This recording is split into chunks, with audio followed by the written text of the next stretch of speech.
cheeky. We're gonna have to redo that video, aren't we, ladies and gentlemen? Cheeky, mate, that's cheeky. Hey, out with the old, in with the new, Simon. Oh, what, he's firing me? No. That intro video. Yes. That we played. Well, speaking about the Rock Professor, if you guys have noticed, he's got a new backdrop behind him, and so for the last year and a half, the show was being broadcast where he was just about out the door. So now, he's achieved some kind of status. So, his family said, well, come in now. You can actually have a corner of the lounge now. You can go in the other corner and have your CDs and books behind you. Yeah. So it's good to see, Brad, that, the show's redeeming the Rock Professor. Come back. They were pushing him out the door. Well, I'm glad to see that the Rock Professor's now got a little domain for himself, rather than being pushed out the door. It's comforting. It's comforting to be sitting here in Australia seeing you nice and warm and cozy there in your nice little corner, Simon.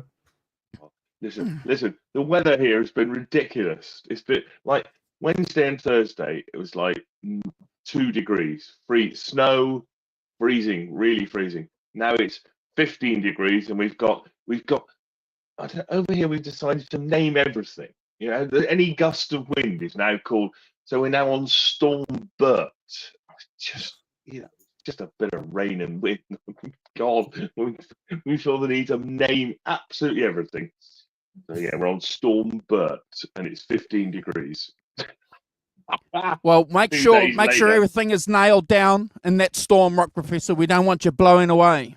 It's not even that much of a storm. I mean, we wouldn't even notice if somebody had said, "Oh, we're going to name it Tropical Storm Bert" or whatever it is. Or we're going to have gusts of 50 miles an hour. I mean, it's not a Category 3 hurricane. Let's just get this clear. It's not that at all. Honestly. Well, TikTok time to rock, folks. Welcome to the channel. No, it's not a Van Halen themed show, folks. We are ranking Doyle's album. If you guys are confused, because of the snip that we had of the Backdoor Man playing an incredible Van Halen song, we're actually playing that because it's new guitar day for a couple of us. So if you've been following the Backdoor Man on his Instagram, you would have seen that amongst other posts that he's put up, i.e. one advertising our show, which he does every week. Thank you for that, bro. And linking the countdown and the clock and the time for that. Always appreciate you doing that. If you haven't already and you are watching on a playback, there's some Instagram accounts that you need to follow. Brad Cook Music, especially the Rock Professor's account there. John ZD351's account is in the chat, and another good friend of ours, Zach Zedris, is there. So go and check those out. But I'm going to isolate Brad because we haven't seen it, so we're looking forward to it. Well, I'm going to you can isolate. Oh. I isolate. Oh, requesting isolation. Send him back to the green room. Someone's in trouble. I got my copy finally. Thank you, bookstore. I finally got my copy. We all know what that is. We've all, we've done shows on it. Blah blah blah blah. I only got the paperback version. Paperback version. But I'm glad I finally got it. So but the real reason I wanted to isolate Andrew is because there we go.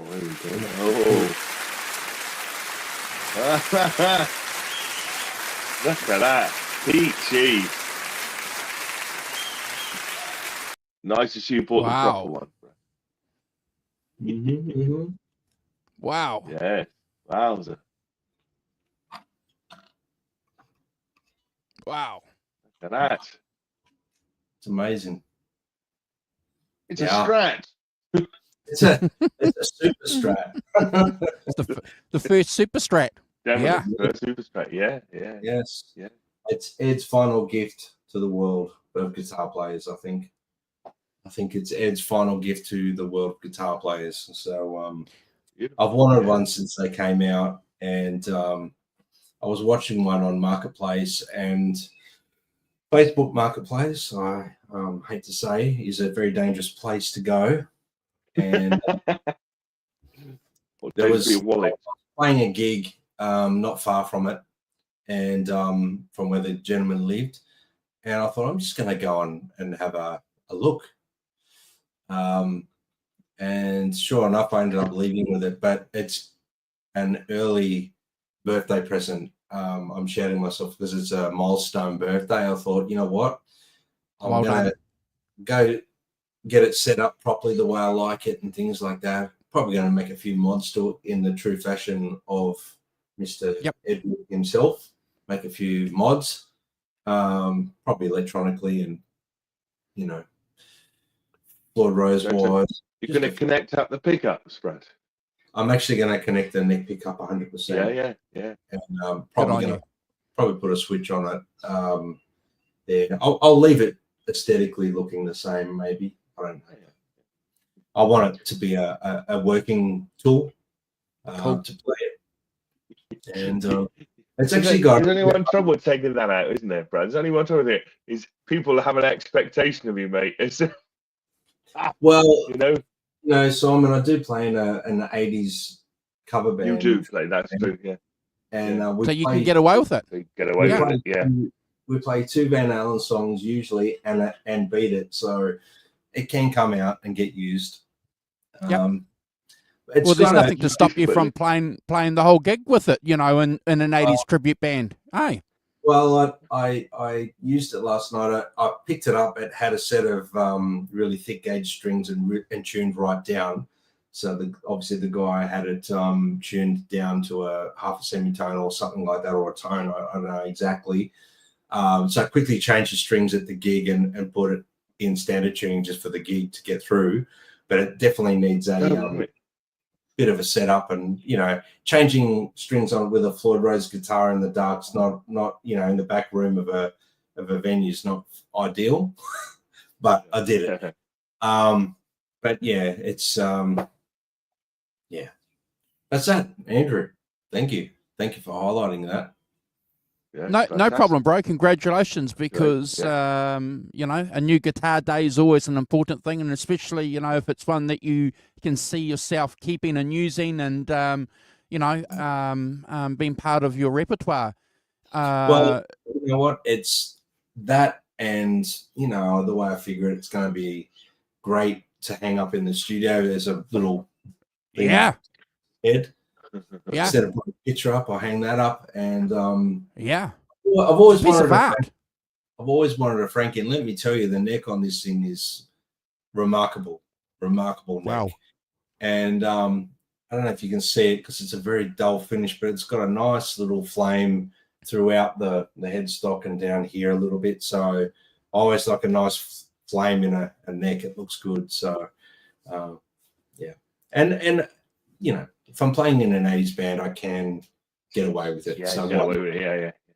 Why not? Yeah, why not? Yeah, fantastic. Yeah.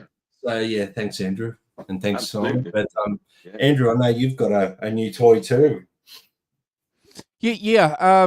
And can you guys just remind me, because I asked John last week and he didn't send it, but he sent it this week with his new handle. So can you guys remind me, after I've shown my guitar, to change that banner to the new handle, because that's why he's only got 5 subscribers.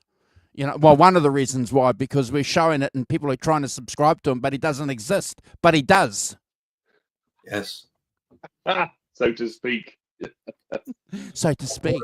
I'm going to put it in a private chat for you, so Andrew. I'm going to put it in a private chat now. Yeah, cheers, bro. Thank you for that.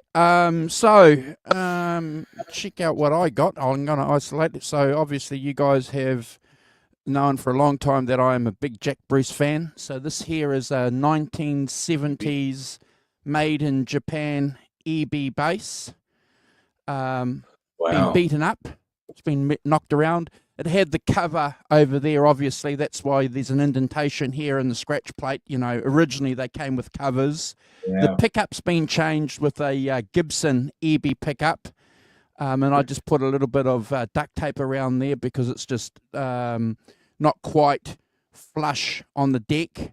And I'll fix that up, though, because I've ordered a 3-piece. This is the standard one of the cheaper bridges that they came out with. But they also do a 3-pin bridge, which allows you to do intonation. So I've ordered one of those, and I'm going to put that on. Yeah. Short scale too, bro. It's short scale. So I'm going to tell you, I had another one that I got rid of, but I got a Greco bass at the beginning of the year. That's like an SG, but it was the long scale.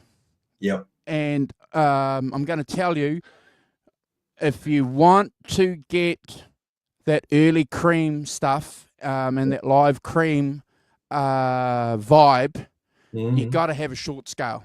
There's a big difference between the tonality between a short scale bass and a long scale. What's the difference? About 4 inches. 4 inches difference. But yeah, got flats on it.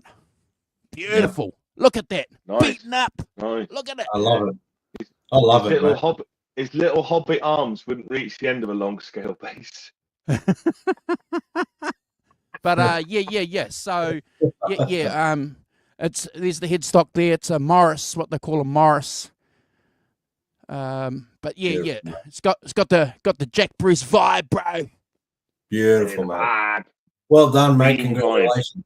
Yeah, that's fantastic. Mate. Yeah, lovely. Yeah. Nothing wrong with new guitars, is there? I don't have a new guitar. Well, my drummer in the band last night, because it was funny because I went between sound check and playing, I went to the bloke's house to buy it. So I went, looked at it, drove there, came back with the guitar, and I walked in, and they're like, going, "What the hell have you done?" And I said, "I don't know what I've done. I might have made a mistake." And the drummer goes, "You never make a mistake, Brad, when you buy a new guitar."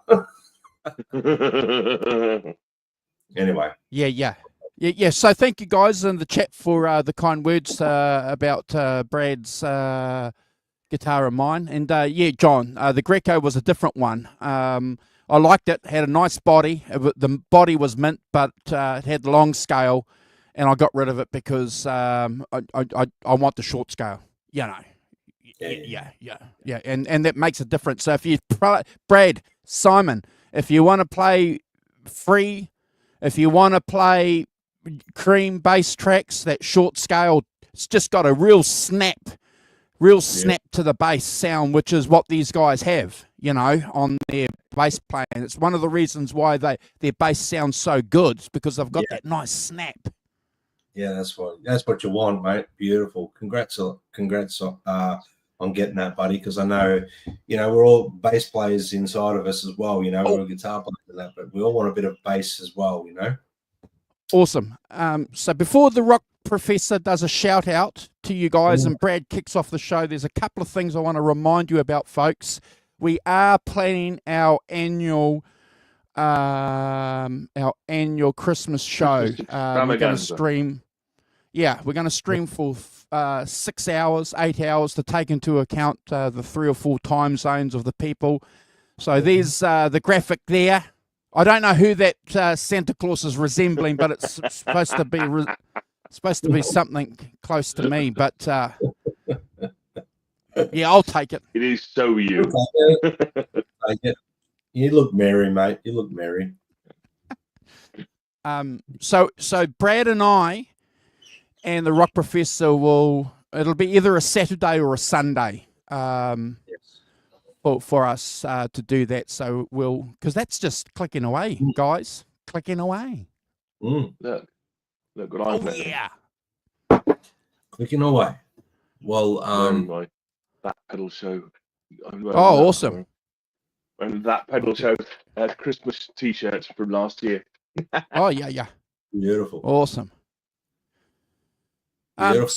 So if you want to come on, Ellen, if you want to come on, we'll send you a link if you want to jump on. We've been blessed to have you come on in the past. John ZD351, he'll be definitely on, hanging out with us. Jim, if you want to pop on, please do, because we do look forward to celebrating the year and Christmas time. Important part of the year for a lot of us.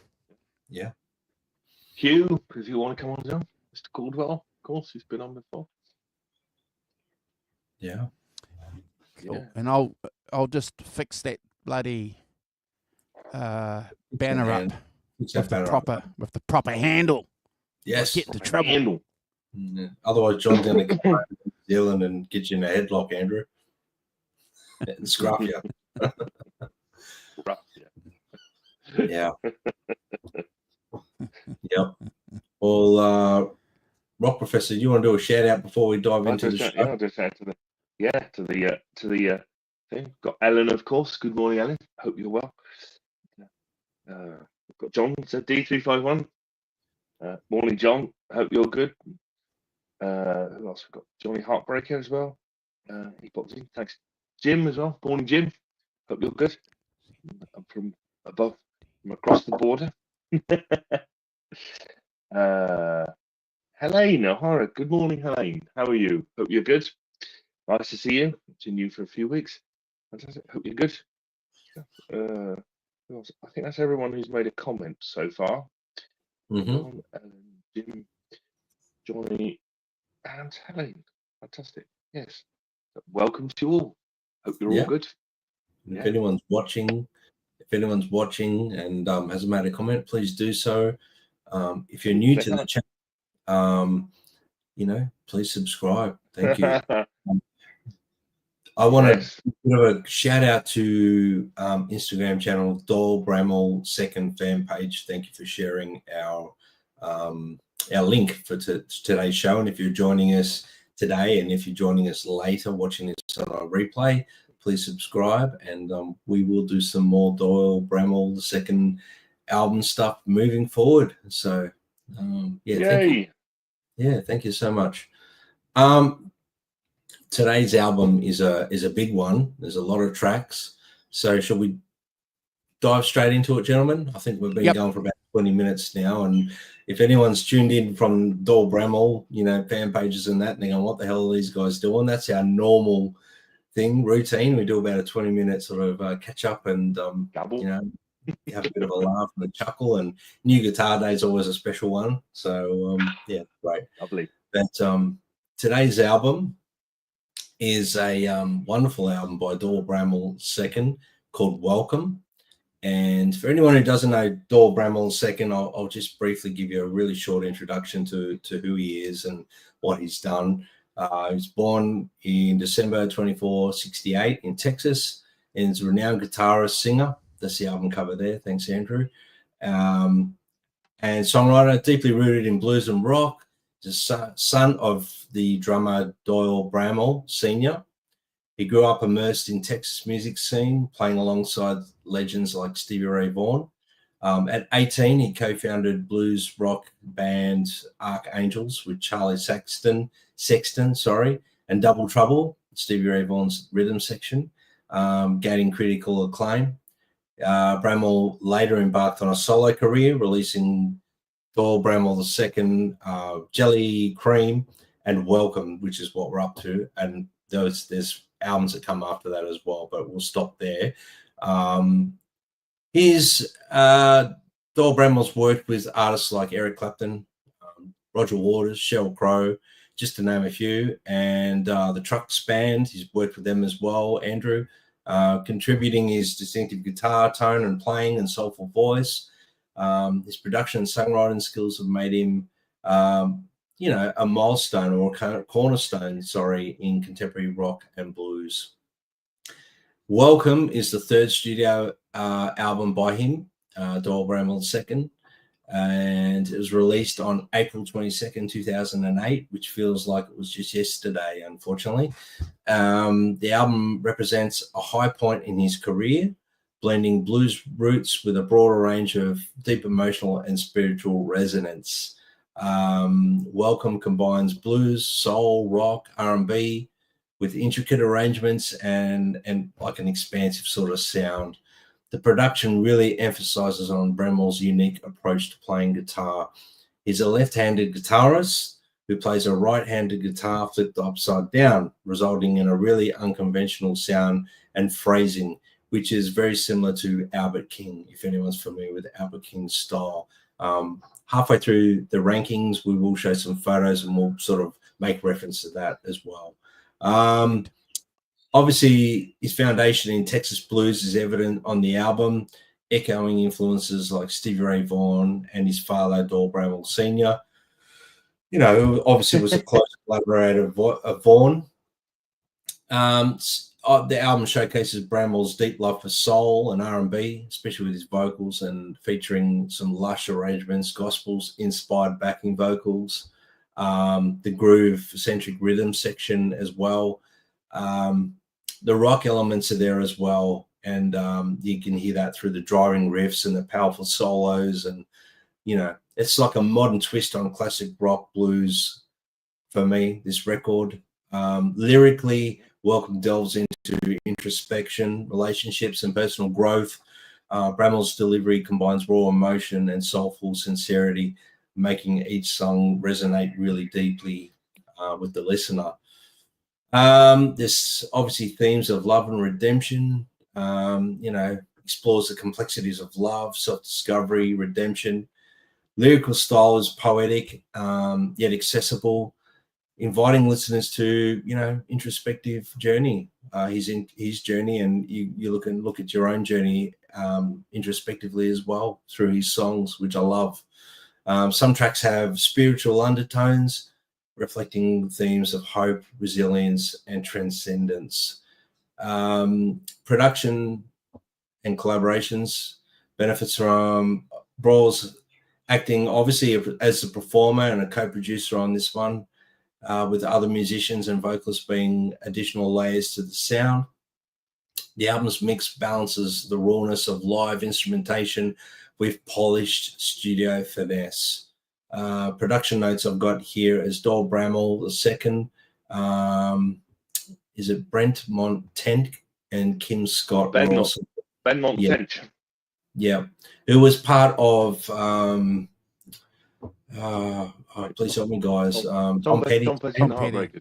Yeah, I got that. I had a bit of a brain lapse there. He's obviously his signature stylings with his upside down guitar technique are evident throughout the album. You know, his blues bending, the soul feel, his psychedelia is layering upon instrumentation. Something I discovered recently is Craig Ross, better known for his work with Lenny Kravitz, played on the album as well. Other notable musicians on the album include obviously Ben Montent, piano and organ, Chris Bruce on bass, and JJ Johnson on drums. JJ Johnson's a fantastic drummer. And although, you know, this album wasn't a commercial blockbuster, Welcome solidified Doyle's reputation as a modern blues innovator and a compelling solo artist. Critics praise the album for its authenticity and Bramhall's guitar work, basically, and his vocal ability. The album has influenced a whole new generation of blues rock musicians, showcasing how traditional blues can evolve with contemporary music frameworks. I think Welcome is an album that showcases Doyle's evolution as an artist and his ability to seamlessly blend musical styles as a testament to his talent as a guitarist, singer, songwriter. For fans of the blues and soul with a modern twist, Welcome is an essential listen. I'm going to ask you, gentlemen, whether I've missed anything that you guys want to add, or obviously, you know, your first introduction with this album, whether it's recent or you've known of it for a while. I'll start with you, Andrew, because you're next after me with the rankings. Are you familiar with this record? I think you are, aren't you? You're familiar with this one? Oh yeah, 100%, bro. I've been a fan of Doyle since, and John's already mentioned it in the chat. Since the Archangel days.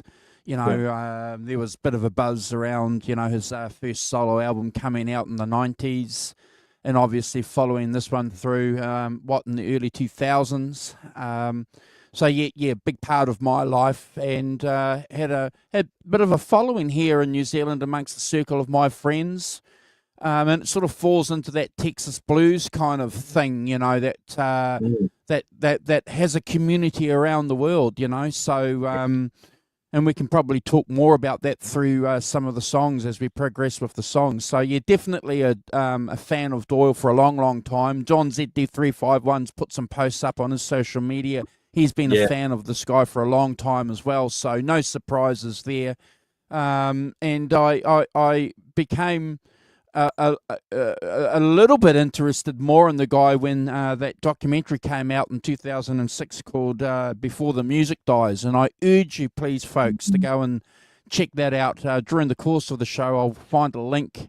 It's on YouTube, and I'll drop it here for you to go and check it out, because it's revealing, talking about how popular music, real music, authentic music, which is what the blues was for Doyle, and how the record companies and the executives wanted to squash it and tear the soul out of it, and how they wanted to categorize Doyle, and Doyle didn't want to be, and he walked away from contracts because they wanted to, pigeonhole him. And I'm sitting there the first time watching this with some friends, and we're going, holy shit, this guy's the real deal. Yeah. He's putting the music where his mouth is, Brad. So became more of a fan because of the view he was taking, the position he was taking, and then obviously we find out he had a problem with drugs, and then how Clapton saved him, Clapton helped him, Clapton got him on board. And now he's been, as you would have seen him when you were at the Royal Albert gig, and Doyle's been a big part of Clapton's, music life for a long, long time. So, and again, we'll talk more about that during the rankings. So, yeah, got a lot of respect for Doyle, Brad. So, and I just want to remind the folks that we've been talking about doing a Doyle album for a long time. So yeah. Very short list of things we have to do. And before I hand it over to the Rock Professor, I'd like to do a special shout out to Steve Anderson, who's just popped into the chat. Steve Anderson was responsible for us doing regular Van Halen shows on the channel, and getting behind us to do that. And through the consequence of us doing that, managed to help our channel grow around the subject of Van Halen, because I don't think we would have done regular shows around that Van Halen subject if it wasn't for Steve Anderson, and as a consequence get to over 10,000 subscribers. So thanks, Steve. Thank you, Steve. Thank you, Steve. Yeah, and good morning and welcome. The southern tip of Vancouver Island. Yes. And also good to see Kyle Woods as well. So good morning, Kyle. Good to see you. Cheers, Kyle. Thanks. And thank you, John ZD351, for sharing all that stuff related to the show and my music. I really, truly appreciate it, brother. Simon, how about yourself, buddy? Is you familiar with this one? Well, clearly I'm aware of Doyle Bramhall because of his association with Clapton. He's played with him for a long time and stuff. So, but I've not come across any of his solo stuff before. So in terms of this album, I discovered it this week. Fantastic. As usual for me, it's been a voyage of discovery. We love a fresh approach and a fresh outlook on the album. Some fresh meat. Yeah. So it's been a great voyage of discovery as far as I'm concerned. I like to delve into new stuff I haven't heard. I think it's a much of an introduction to me as it is to other people, maybe in the chat or maybe other people who watch this. It's kind of getting into new stuff as much as the stuff that I know well. So it's been great. It's been great this week to listen to it while I've been driving around in the car and things. Yeah, it's been really interesting. Yeah, I've really enjoyed it. Awesome. Well, the album, I agree with what John put up there about, can hear a lot of Hendrix in there and Cream more than the Texas blues style, but there is a dripping of Texas blues in there as well. You're like Andrew, you've mentioned it before, so in the green room. But guys, if you're happy to dive straight into the rankings, because we've got a lot of songs to get through, so let's do it, guys. What do you think? Yeah, hit it. So the first track on the album is called Green Light Girl, and wow, what an amazing album opener. It's got that bluesy sort of feel. It's got a funk-based groovy rhythm section going on there. The riff is reminiscent of Hendrix with a bit of Zeppelin, I've got to say. I can hear the Zeppelin styling in the riff. Amazing fuzz-infused guitar tone. The track highlights his ability to use and fuzz pedals correctly, and also how fantastic his smokestack band really are. The drums are amazing, really snappy. I love the snare sound. It just suits the song 100%. And the bass is locked into the drums, but equally locked into the guitar. It's got a really big sound. I love Doyle's voice. He's got that raspy blues overtone. This is going to be something that I repeat quite a lot throughout the rankings. Great lyrics. I love his poetic genius. He writes great lyrics and really meaningful stuff that, Green Light Girls sounds like a bit of a quirky song, but some of the songs that are a little bit deeper, that they do, they do sort of feel a little bit introspective in most people's lives, 100%. The guitar solo in this song is a showcase, really, of Doyle's unique approach to playing guitar. I have to say, this, in my opinion, has become a modern-day blues epic. It's inspired so many, aspiring blues artists, including myself. Someone mentioned to me after listening to this song, they thought it sounded like Planet of Love. And I said, well, I can't say that I didn't get the influence from it. But, obviously listening to this record quite a bit over the years, maybe it, has rubbed off.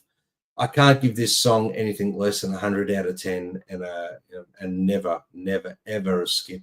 One of my all-time favorite blues rock sort of songs from modern day blues. Andrew. Cheers, bro. Thank you not only for opening up the first track, but for that incredible intro on this album. So we really appreciate that. And if anybody is watching on replay, please subscribe to Brad's YouTube channel. John ZD351 will put that link, I'm sure, in the chat for you guys soon to go and do that. Green Light Girl, wow, what a track. I was always intrigued, bro, by this drum sound when this album came out, because the drum sound on this opening is just fantastic. And in the early 2000s, you were starting to hear this drum sound come in, a lot of pop rock albums, but I really think this album's probably one of the first albums where they managed to get that sound. It's just incredible, distinctive. And it's just snaps, I love that. The vocals, incredible vocals by Doyle.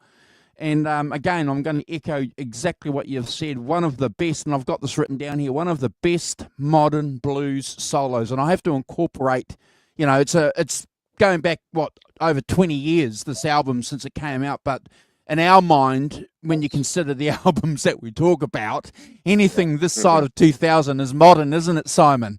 As usual, yes. Yeah. So, and I think I could probably get away with that classification. But definitely.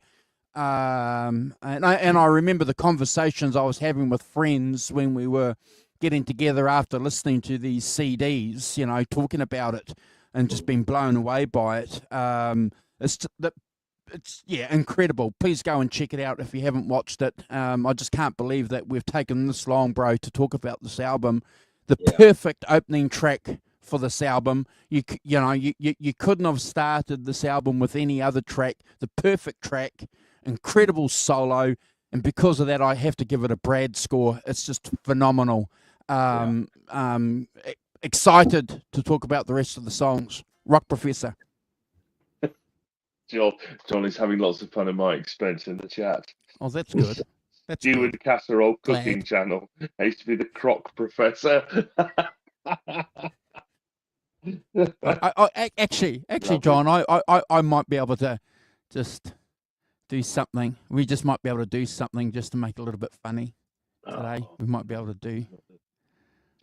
See, just altering my. You should alter that thing. Did I mention that? Is what he's got to say.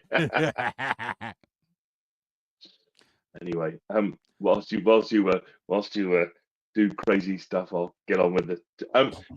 Yeah, so for me, you kind of, as you've so rightly said, it's kind of. I felt a very SRV opening riff, very Stevie Ray Vaughan, had that Stevie Ray Vaughan vibe to it. Also, the other person that came to mind a lot was Hendrix. Vocal style, that kind of almost semi-spoken vocal style, like on something like Crosstown Traffic and stuff. I got a real echo of that in his vocal style on this, which is great. As you said, Andrew, that snare drum that drives along this has a sound, doesn't it, of its own? Snappy snare drive that pushes it along. Yeah. It's quite interesting that the bass is kind of in the background on this. I didn't, there weren't many tracks when I thought the bass were kind of stuck out and things like that, but it holds down that bottom end and does discreetly, it's and as you've said, the solo is great as well. It's a great solo. I think it's a great opener for a record. It's got a high energy, driving thing to it that you absolutely. If you're going to pick an opening song, that's what you're going to pick, can't you? And and you want it to say also sound-wise, this is what the record is going to sound like. This is where we're going to be in this sort of territory. So 10 out of 10 for me. Never a skip. Does what it says on the tin. Does what it's supposed to do for an opening track. Brad. Awesome.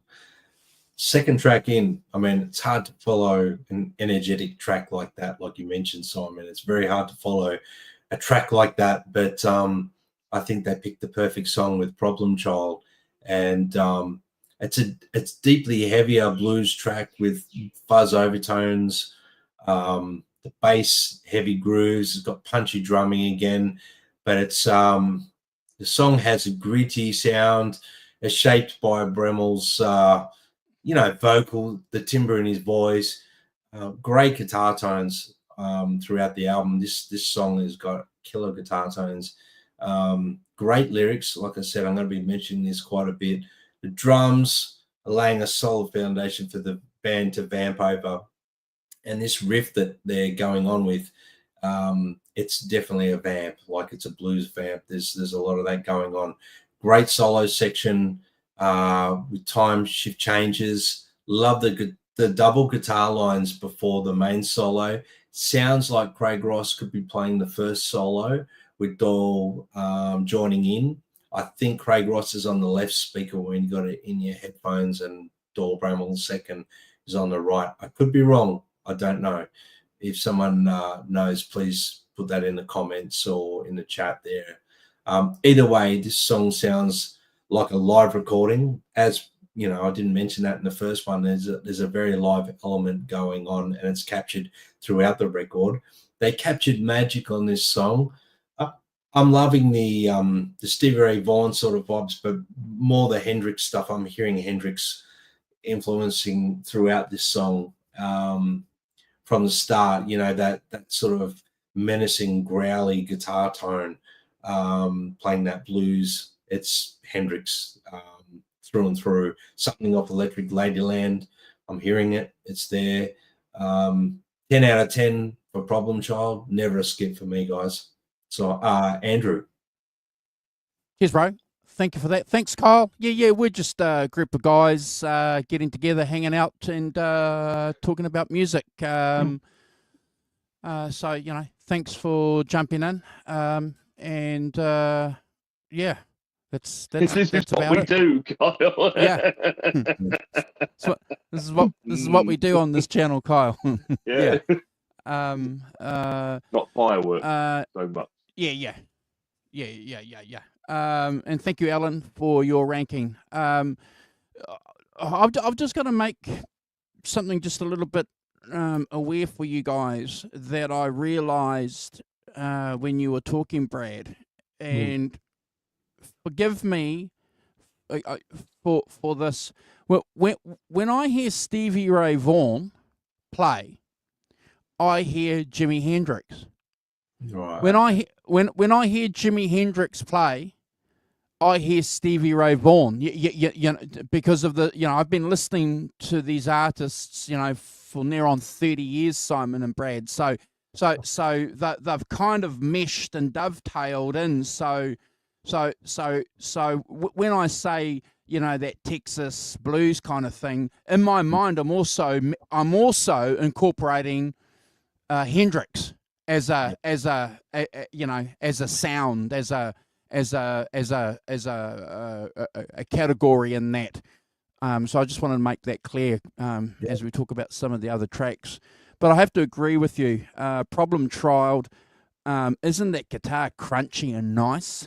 Oh, it's beautiful. Yeah. Oh,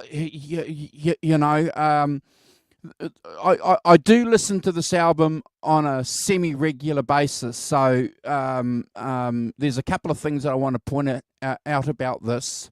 And you'll know probably a little bit more about it because I haven't done a lot of research on this.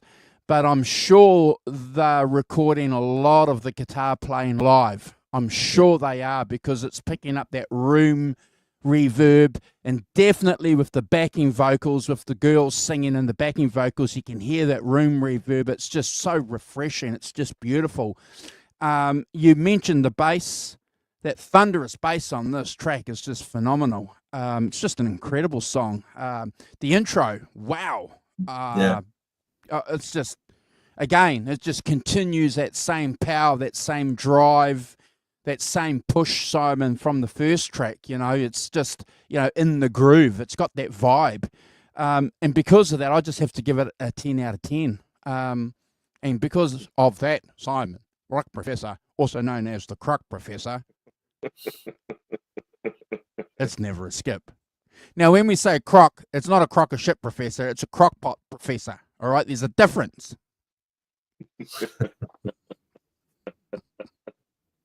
The small difference. What's in a sea? Yes. Anyway. Yes, I mean I agree. It's a kind of it's got that modern blues kind of heavy riff to it, isn't it? That we're familiar with from lots of people like and I think I mentioned it myself, the lineage of SRV and Hendrix. That riff is to me. I know what you mean, Andrew. You hear them both in it, don't you? It's a kind of it's an influence and things. As I've said, the vocal sound. I think this track has the has the organ on it, so you're introducing the organ on the second track. There's a kind of bit of colour. Ben Montentious playing the organ, and that and I think that contrast between the organ and the guitar, is really cool. It's a kind of, and he plays in a particular way that suits what Doyle's playing. Brad, I'll pick up what you said earlier about proper use of a fuzz tone. The two guitars playing in unison, but there's not loads of fuzz. It's not massive fuzz, and it's it's just kind of tone back, so it gives it that thicker sound, but it's not completely kind of mad. I think the two guitars playing first in unison and then playing against each other is fantastic, and especially as you move into the solo, and then you've got that kind of it goes faster and then it goes back, so you're using a dynamic of speed to for variation and things, and then you've got that drop down at the end just to kind of not quite a fade out but a kind of stop. So yeah, 10 out of 10 for me. Never Escape. Great track, and you can see the influences, but he makes it his own. So, Yeah, fantastically arranged and produced. So that hats off to Mr. Tench for the production. yeah. Yeah, That's a great sound, isn't it? Great sound. So next track is "So You Want It to Rain."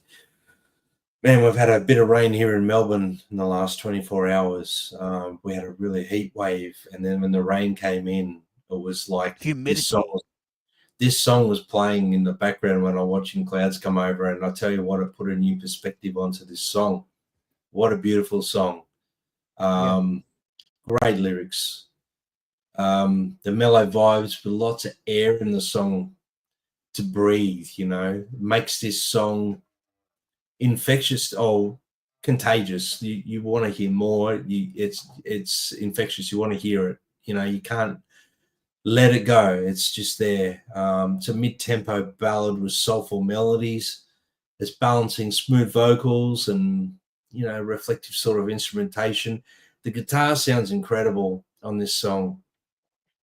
And once the song takes off, sounds like some real Zepp vibes to me. There's a bit of Zepp influence on this one, 100%. The organ textures throughout the song are beautiful. I love the spanky guitar solo. The bass and drums are, they sound incredible. Doyle's voice is amazing. He has a real warmth and timbre to his voice. I love how the band captured the vibe of, like I said, watching rain come over. The whole vibe and feel of the song is cleansing.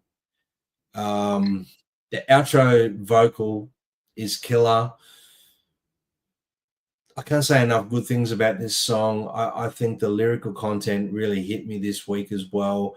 I think it's slowly and rapidly, or slowly over the years, but rapidly this week, become one of my favorite songs on the album. And for that reason and that reason alone, I've given it 100 out of 10 and never a skip, guys. Andrew. Yeah, bro. Thank you for again. A great breakdown on this song. I'm just trying to read what Ellen has given it. She hasn't given us her rankings yet. But yeah, what a beautiful vocals. Again, I'm not surprised, Simon, when you're listening to two tracks and you fall into this track, you're not surprised that you're going to get something like this. What's really, really surprising about this song, you mentioned Led Zeppelin, bro. When I first heard it again after studying it for the show, I'm hearing that Blind Faith vibe too, bro. I'm just going, what's going on here with this guy? Yes. He just taps into all these great things, but he's not regurgitating it. No. Clearly, he's influenced by it, but he's given us, Simon, quote unquote, a modern take and interpretation on what a ballad song should be. Bro, I'd love to give this a 10 out of 10, but I'm ranking this album solidly and determinedly as I can.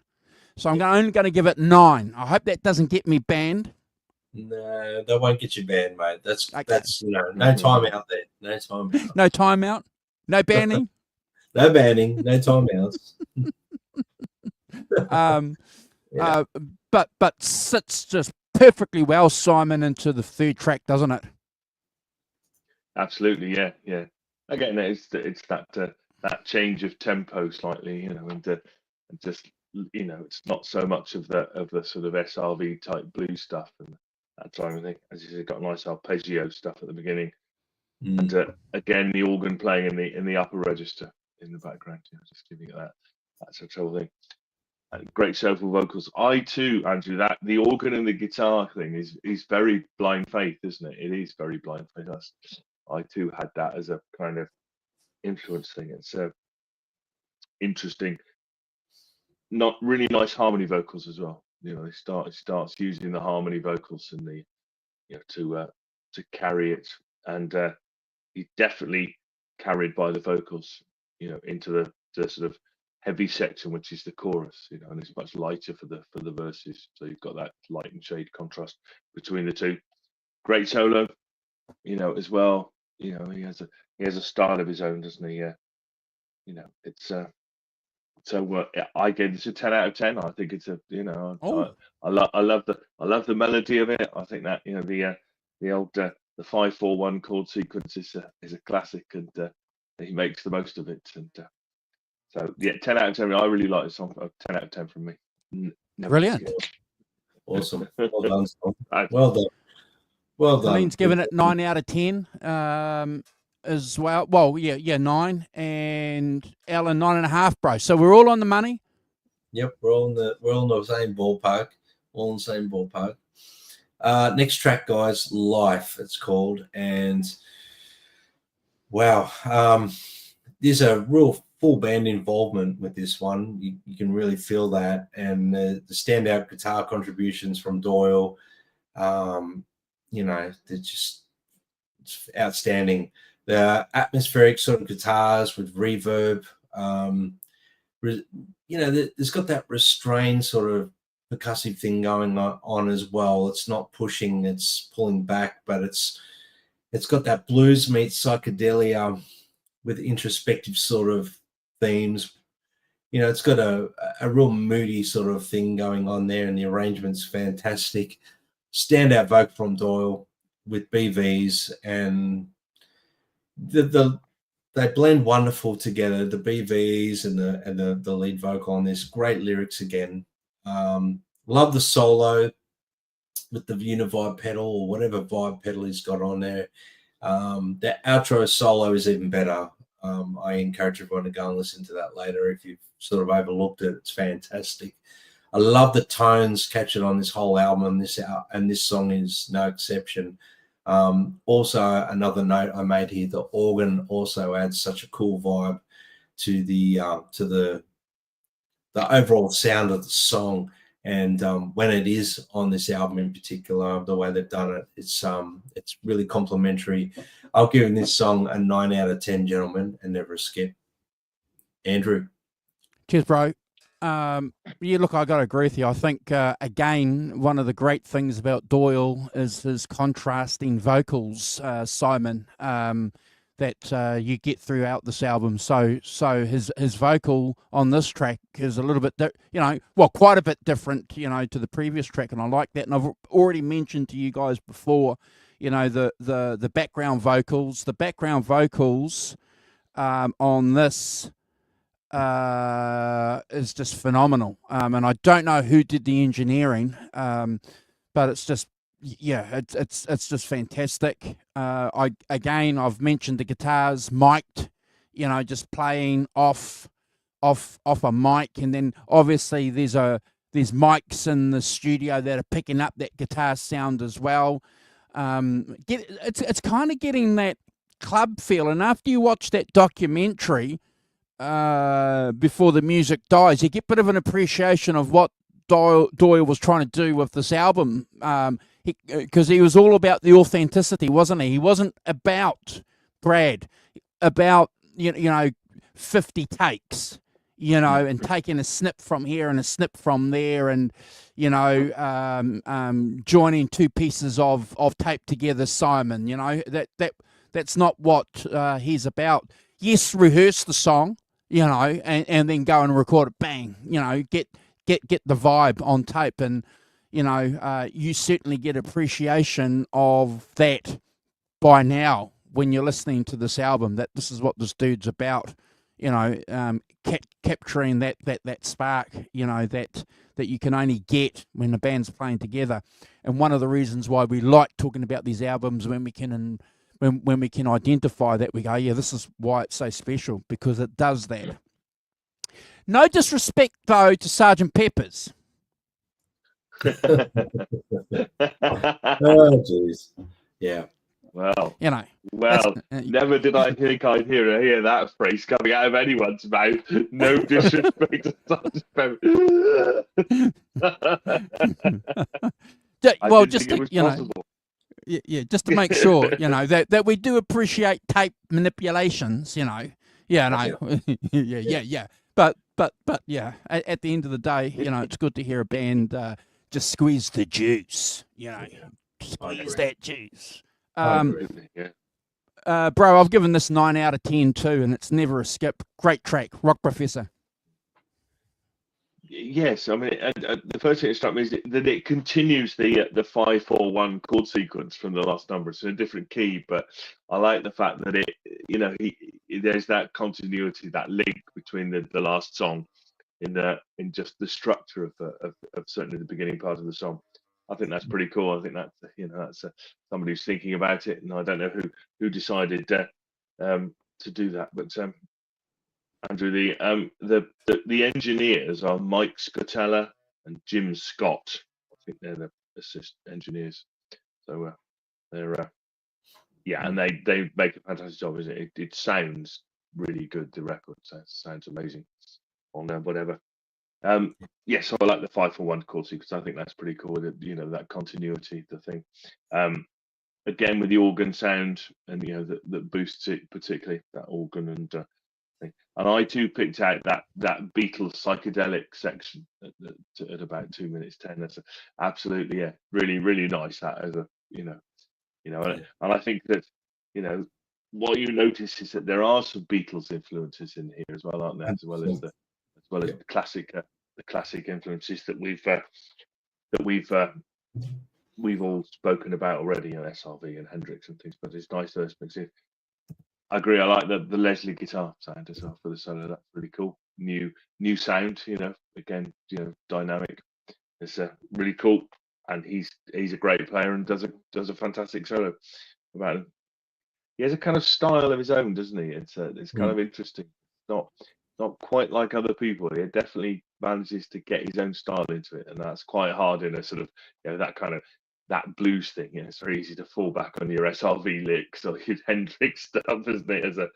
As a standby kind of thing, but which is fine, nothing wrong with that. But to try and forge your own sound, and forge your own style, it's pretty cool. Yeah.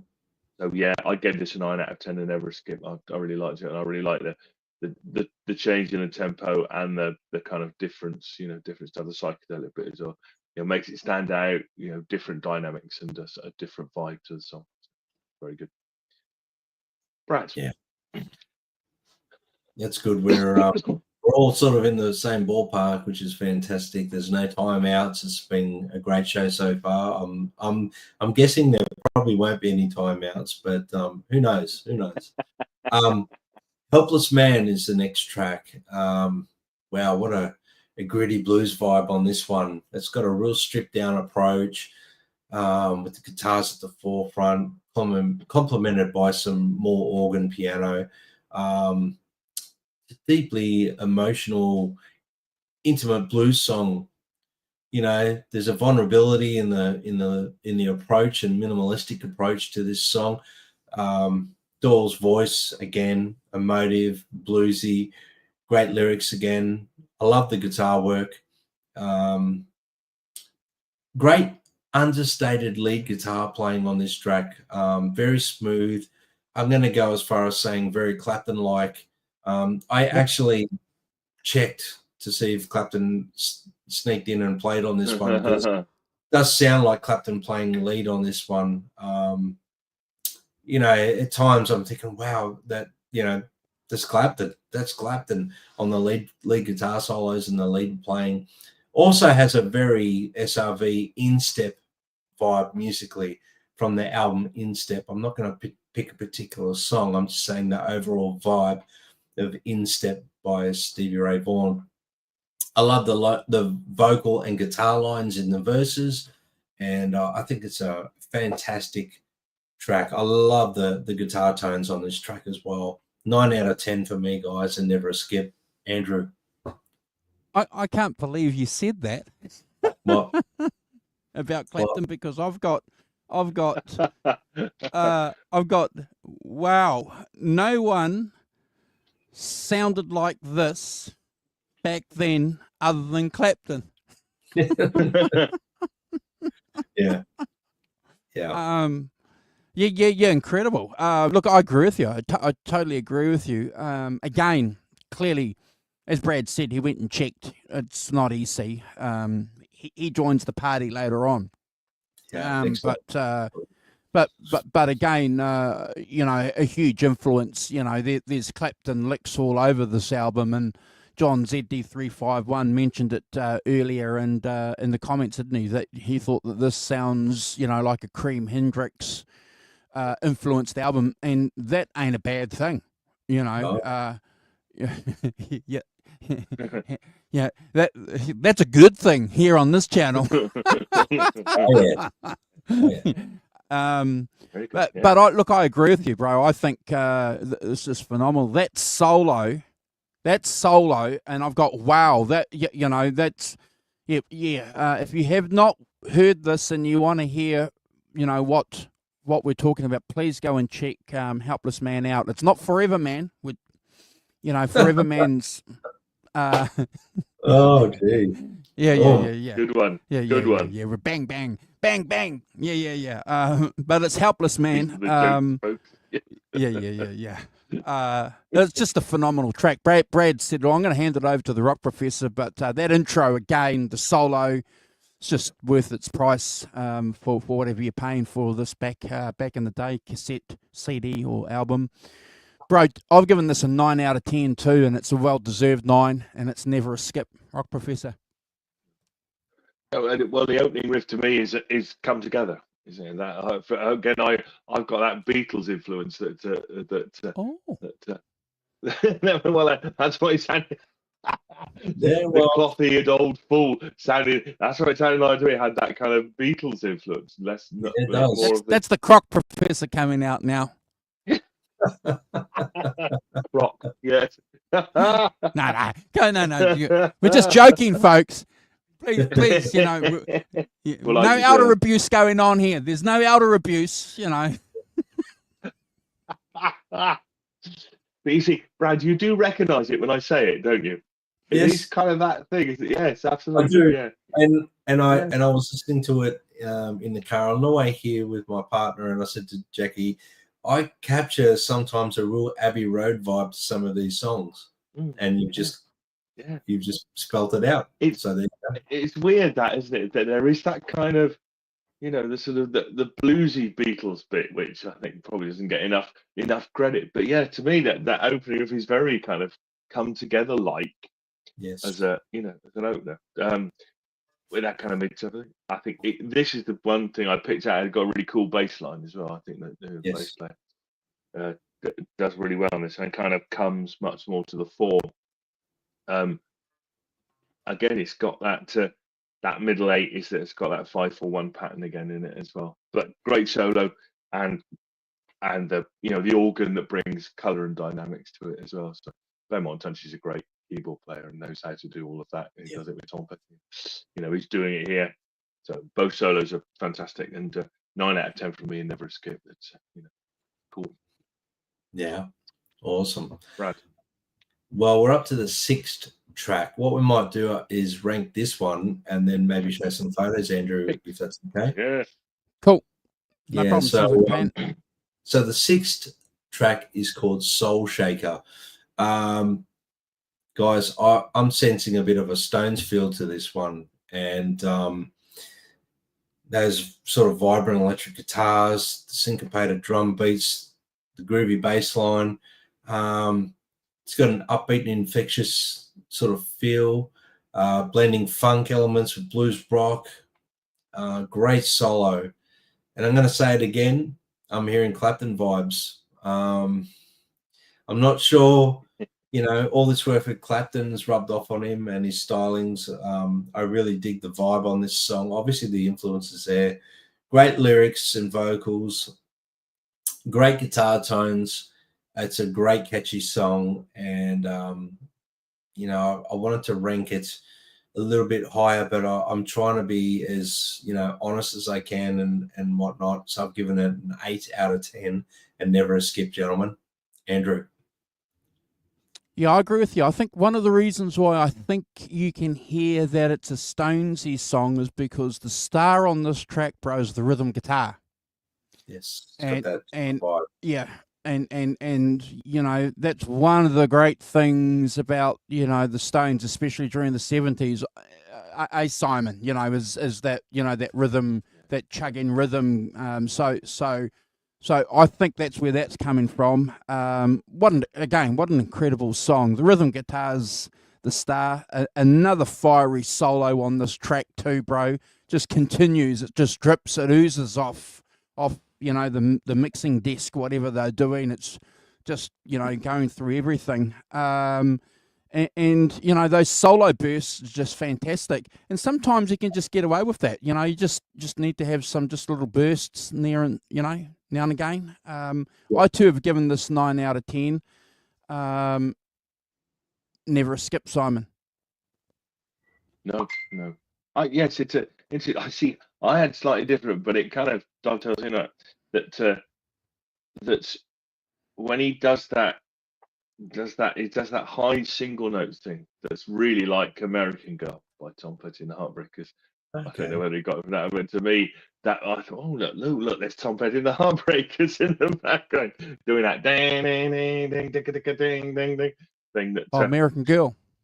Yeah, American Girl kind of thing, that high single note that he plays.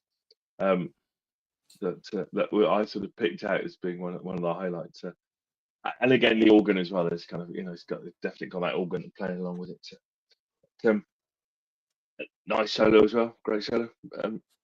So I give this 8 out of 10, like you, Brad. I'm an 8 out of 10 man on this, but I would never skip it. It's a good song. Yeah. Cool. All right. Awesome. All right, Andrew. I think you've got some photos there we want to share with the lovely people here. No problem. I just want to remind you folks that the segment of the show is brought to you by our merch store, which is open. Yeah. It's on the channel there. If you want to go there and pick yourself a couple of T-shirt designs, we're going to add to that over the Christmas period. There's one design especially that John ZD351 did for us, the cover of a Deep Purple album. We're going to make that available for a T-shirt. Wow, that's going to be super cool. Ooh. Oh yeah, I'm gonna go buy that one when it comes out. Yeah. Check it out. We'll let you know, and we'll put some links if you want to go and support the channel that way. For limited time only. Yes, for a limited time only. Okay, so in no particular order, we'll play. So this is that's going back to about 2008, Brad. Yeah. It's around there, around Crossroads, isn't it? The Crossroads Festival, somewhere there. Yeah. It was. Obviously, you can see there's a mutual admiration for both these gentlemen. Obviously, the gentleman on the right, we know who that is, Eric Clapton. Gentleman on the left, Doyle. Very cool looking cat. You know what I mean? He's got a bit of a vibe. He's got his own thing. I love that. It's just his, you know. And you can see Doyle there watching Clapton play, and obviously a mutual admiration for each other, like I said. But, you know, Doyle being the younger of the two, obviously looks up to him.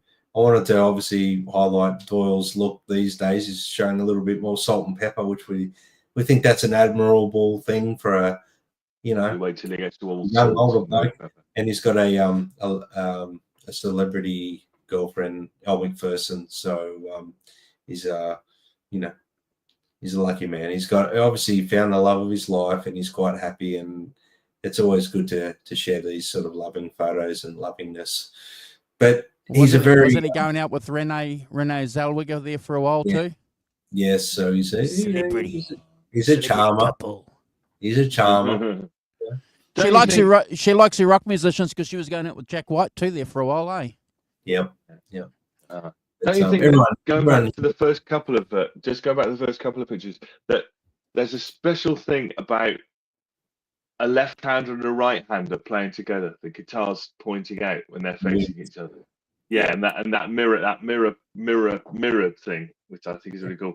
The first one you showed when they're looking at each other, Clapton and Doyle, and and the guitars both stick out. It's very, the Beatles had that as well, didn't they? When they both sang into a microphone together, Lennon and McCartney, both guitars were facing out into the audience and stuff. I think there's something, there's an interesting dynamic in that.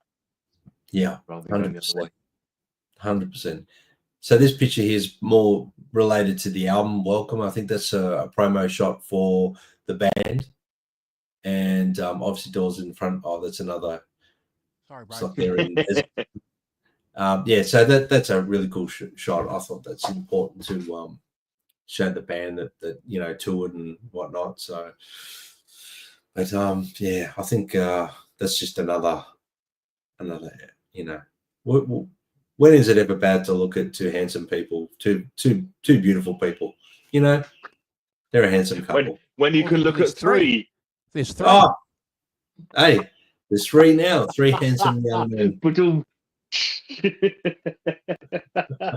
beautifully Three set up. young Yeah, you out, fling bro. them down, we'll hit them over the boundary. No problem. That's it. Boom. Just more promo stuff. You know, it's very cool to see that. It was a real cool era in that sort of, you know, early 2000s. I don't know if you can really see in some of these photos, Andrew, the stylings of what he's actually doing there, but Oh, hold it, bro. There's a better picture coming up. Hold it. Yeah, There's a better picture. I'll just show that one there. Pretty cool there, doesn't he? That's probably a better one, isn't it? Yeah. I threw these photos in, Andrew, for this reason.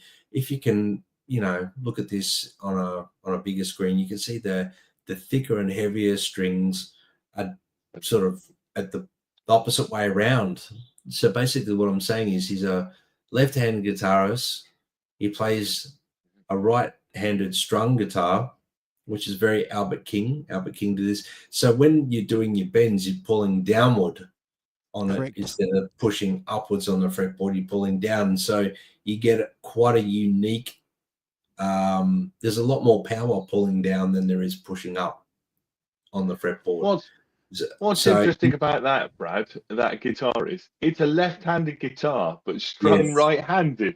Yes, and I know I think that's an L series Strat, that one that Doyle purchased from Norman's Rare Guitars, I think. Yeah.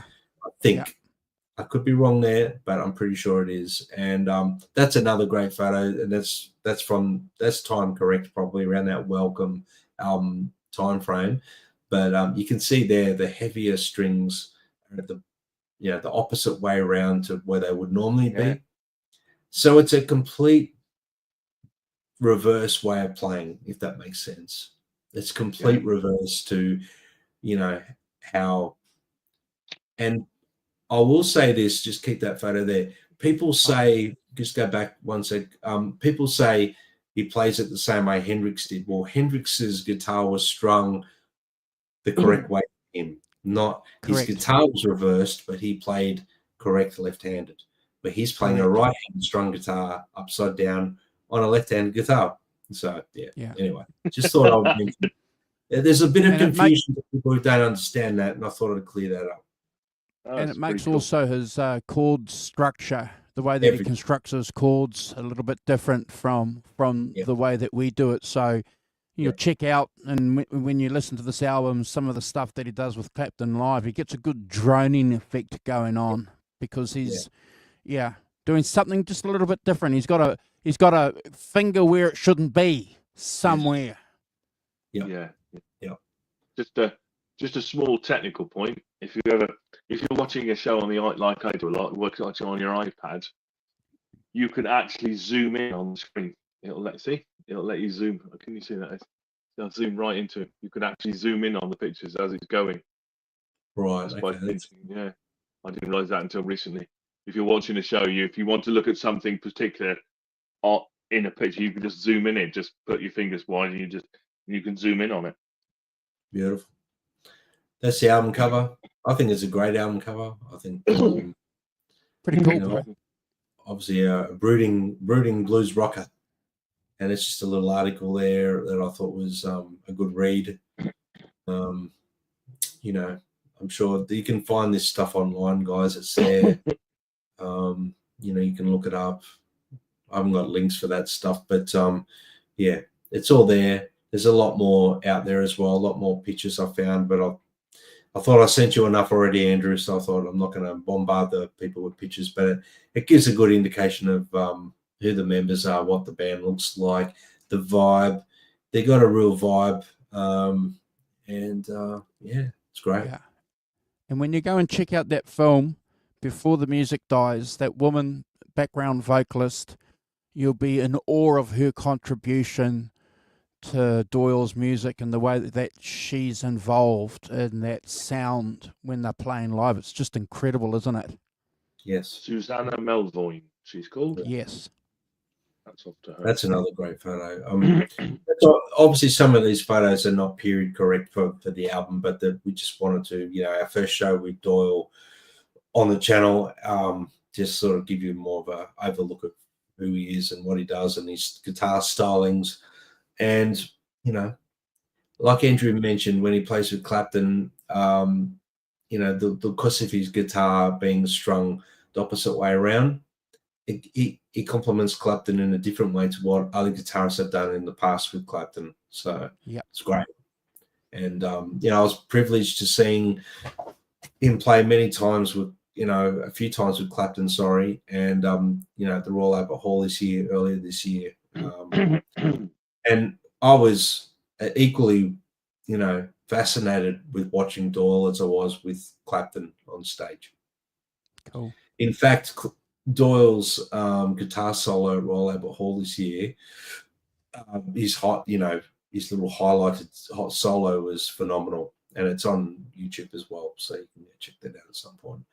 And that's obviously our Merry Christmas party, our annual Christmas party show will be announced shortly. So stay tuned.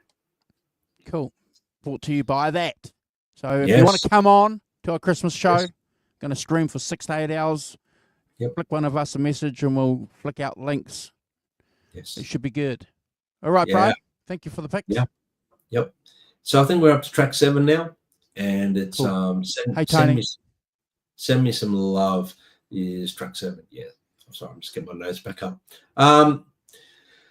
Look, it's a soulful lead vocal on this one with some great backing vocals. The electric guitars are paired with some beautiful vocal harmonies, and there's a melancholic sort of feel to this one.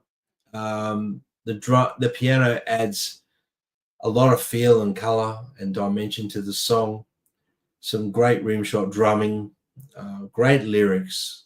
Again, it's a heartfelt ballad.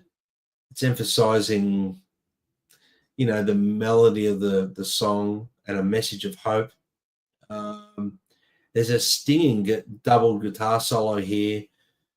And you mentioned something about Blind Faith, Andrew. I picked up on this song in particular after listening to Layla and other assorted love songs. A similarity there. I can't pick a song in particular, but it's got that vibe to me on this song. And I think it's a fantastic song. I've ranked it 7.5 out of 10 and never a skip. Andrew. Cheers, mate. So we got our good friend Tony in the chat. Yes, he was in a band called Archangels. You're right there, Tony. And it's our pleasure to be ranking this album that Brad has picked. So yeah, you're right. He's an incredible musician. It's a cool song, isn't it? And it's the soft side of the album, Simon, which we always appreciate. We appreciate the fact that you can bring that in. I too have gained, Brad, have just linked into that Blind Faith vibe, which is not bad. It's not a bad thing. I'll be interested to see what the Rock Professor has to say about it. And if some people want to see it as, an album song, I can understand that. And because of that, Simon, I've been giving some good rankings on the previous songs. I've given this one an 8 out of 10. Having said that, though, it's never a skip, Rock Professor.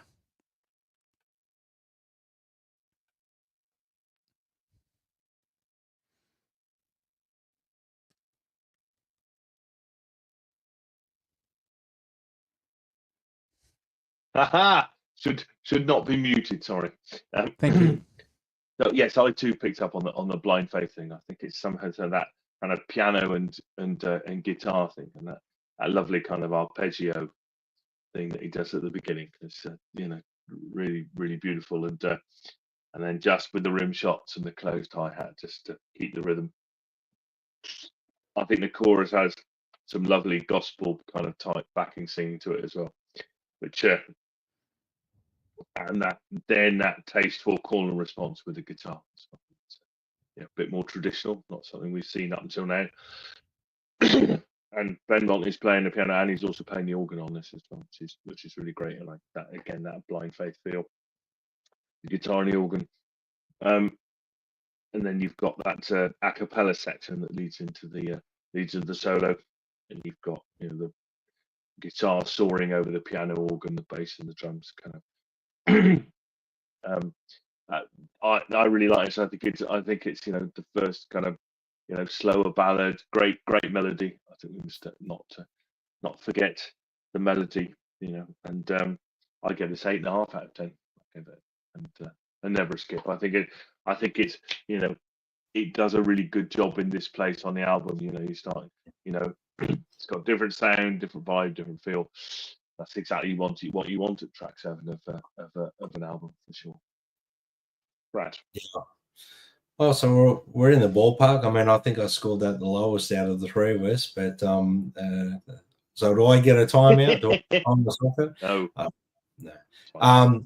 Thanks, guys. I was listening. I just ducked off to get a water. Yeah, so we are up to track 8, Smokestack, and obviously that's the title of his band as well. But wow, what a track! Beautiful guitars, very Hendrix vibes in this song. Love the vibe pedal that's going on throughout the song. You can clearly hear Hendrix all over this one, all over it. It's there. The doubled vocal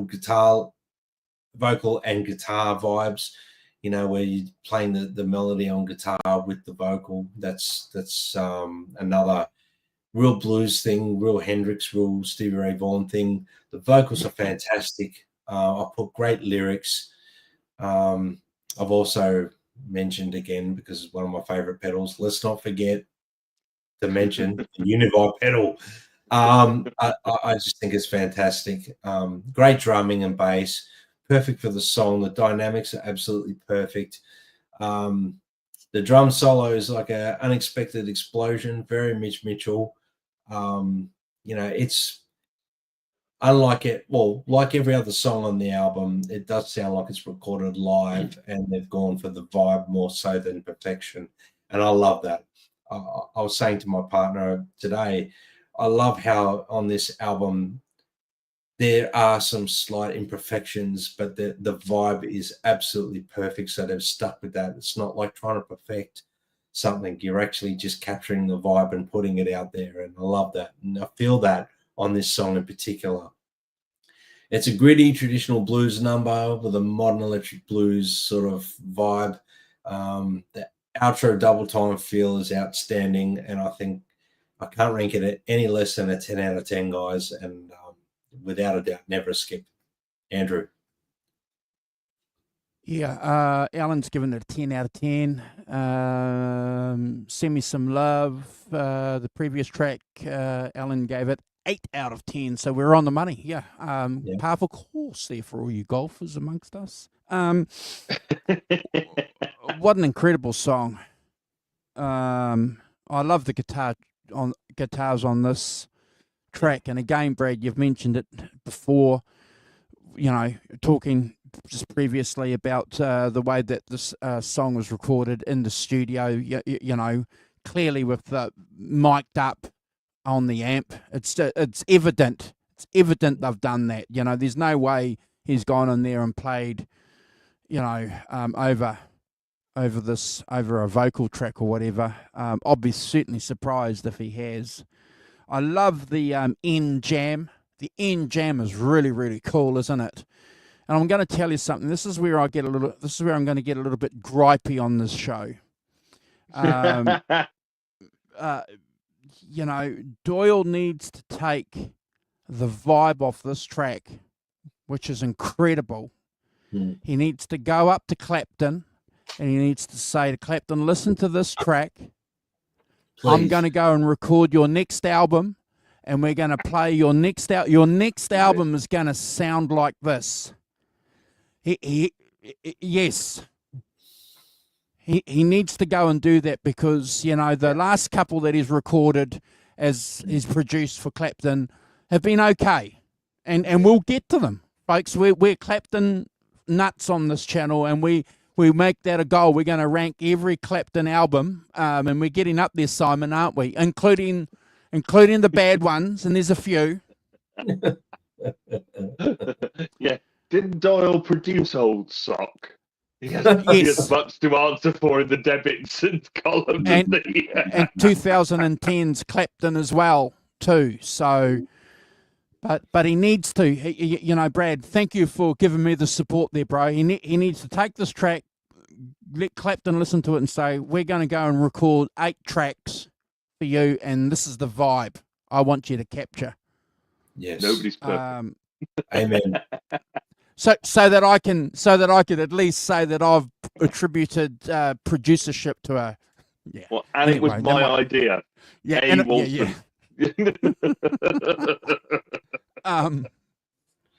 Yeah. 10 out of 10, bro. Never a skip. Rock Professor. Yeah, as you said, it's a great track, isn't it? With that slow kind of swinging vibe to it. That kind of when I first heard it, that opening riff, kind of, I thought, oh, it sounds a bit like Smokestack Lightning by Howling Wolf. It's not quite the same, but it has a kind of. I felt like there was a nod to it. You use it as a reference point, which I thought was pretty damn cool, frankly. I agree with you. I mean, I think the vocals are very Hendrix-like, aren't they, as well? That kind of, and as you said, the way that guitar plays melody under the singing in that Hendrix way, that's fantastic, and he does it brilliantly. It's got quite a sort of spooky vibe, isn't it? That riff is kind of quite a sort of quite an atmospheric, it's got a dense kind of hard solo in it as well, the first one, and then down to just the bass and drums. And you're bouncing the guitars left and right. So there's some nice production stuff in there. I think it's a great track, and he gets a chance to really stretch out at the end. I agree with you that it's live in the studio, and I think that I'm personally a great proponent of live in the studio. I think it always gives a vibe to a song, always gives an energy to a song that building it up from scratch, I don't think probably quite does. But that's because I'm old, and that's what I'm used to. So it's different ways of doing it, but. I gave it a 9.5 out of 10, but never a skip. Great track. So, yeah, very cool. Brad. Awesome. Track 9, guys, we're up to. Last Night. I think Bramhall's guitar work carries this track.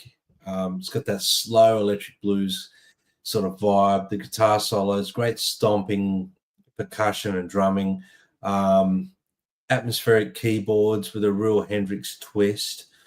It's got, a reflective feel. It's got a storytelling sort of vibe going on lyrically. I love the organ vibes that are there. Great singing. He's a true bluesman. His vocal tone and the way he sings. Great tones from the guitars. Blues stylings vocally, like I said. Great lyrics. I love the solo. Very Jimi Hendrix. Wah pedal, fuzz, makes for a lot of fun, and Doyle really, shows how to use them properly on this song. Amazing guitar tone. Outro solo is epic Hendrix vibes for me. In comparison to the other songs, I gave it 8.5 out of 10, guys, and never a skip. Andrew. Yeah, that's a good score, bro. I'm with you there. It's a great solo, and again, those keyboard bursts that come into the song, Simon and Brad. It's pretty good. And the great thing about Benmont Tench is that like Mike Campbell, his guitar player on that Tom Petty band. They know how to serve a song, don't they? Their musical contributions are just there to, just serve the song. It sounds like a cliche, but it's a fact. When you're hearing it, when you hear these elements, he could be all over the song, Simon, if he wanted with his keyboards, but he, doesn't need to be, because the song's about Doyle. It's about, as the Rock Professor said, and Brad just said before, it's about Doyle. It's about his vocals, his band. So, you know, and he's taking the lead on this track. I love it. I agree with you with the solo. It's got all those great juicy things that you've said, Brad. Go and check it out. I'm glad that you mentioned, because you're a fuzz man. You love the fuzz. You're a fuzz ender. You love the fuzz end. And when you get the fuzz going, the fuzz has got to sound good, because the fuzz can sound shit. And Brad's spoken about this on many shows that when we've spoken about the fuzz. Too much fuzz, not good. Sometimes you need a lot of fuzz, but sometimes it's good just to have a little bit of fuzz. Yep. The fuzz. I'm a fuzzy man, and you know, if you've got the fuzz right, it's a epic tool. Yeah. So just fiddle around to get the fuzz right, and you'll be there with that. And you know, obviously you've mentioned that with the wah as well, because the wah is its own special ingredient. And sometimes it just won't work, you know, even for bedroom players. And when you're out gigging live, you know, sometimes you might want to be just doing too much. But there are albums out there that can give you a bit of a guideline. And I'm sure John will agree, because John goes and watches a lot of live bands too. The trem bar that Doyle uses at the end of the song, isn't that great? You know, Fantastic. It's just fantastic. Bro, I've given this 8.5 out of 10 too, and it's never a skip. Track serves the album really, really well. Rock Professor. First track in 6/8 time.